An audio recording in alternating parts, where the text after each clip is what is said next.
এই দুনিয়াতে তো সব ফয়সালা হবে না।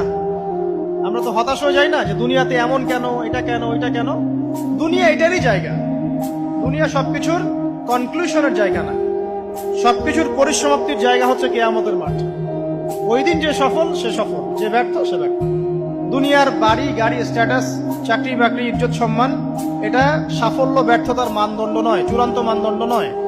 চূড়ান্ত মানদণ্ড কি? ফামান যুহজিহা আনিন নার ওয়া উদখিলাল জান্নাহ ফাকাদ ফাজ।